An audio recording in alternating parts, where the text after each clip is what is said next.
4-5 बेटी के बाद अगर एक बेटा हो गया तो बाप तो दीवाना हो जाता है, जाता है बाजार, जाके पापड़ खरीदेगा। पहले 4 पैकेट बेटी के लिए पापड़ खरीदेगा, 2 टका पैकेट बेटी के लिए पापड़, 2 टका पैकेट पापड़, अब बेटा के लिए रसगुल्ला।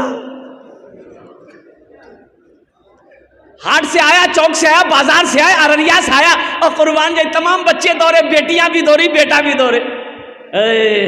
बेटा को गोद में उठा लिया, मेरे मुन्ना, मेरे मुन्ना, मेरे मुन्ना, मेरे बेटा, मेरे बेटा।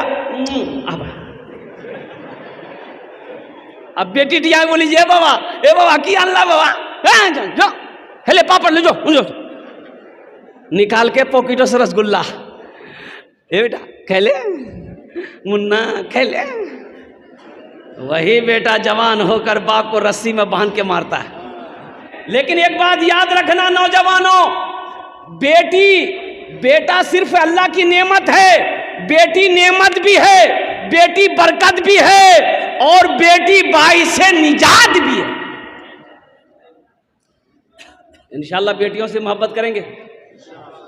अल्लाह के रसूल सल्लल्लाहु अलैहि वसल्लम जब हजरत फातिमा तो ज़हरा रदी अल्लाह ताला ना, अल्लाह के रसूल की चहेती बेटी, अल्लाह के नबी की 4 बेटी, कुर्बान जाइए, जब हजरत फातिमा तो ज़हरा तशरीफ लाती थी, घर में दस्तक देती थी, तो अल्लाह के हबीब अपनी बेटी की दस्तक को समझ जाते थे। तो हजरत उम्मे यमन से फरमाती थी, बांदी जो थी उम्मे यमन से कहते थे, उम्मे यमन दरवाज़ा खोलो, लगता है ये फातिमा आई है।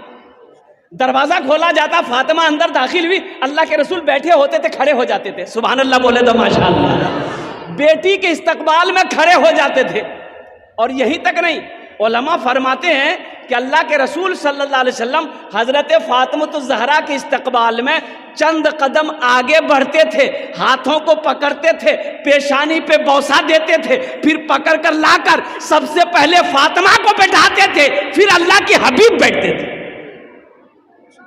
ये बेटियों का मकाम बताना था, ये बताना मकसूद ये था कि बेटियों का मकाम क्या है, बेटी क्या होती है।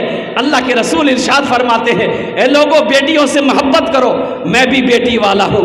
अल्लाह के नबी जनाब मोहम्मद रसूलुल्लाह सल्लल्लाहु अलैहि वसल्लम की 4 बेटी थी, 4 बेटी।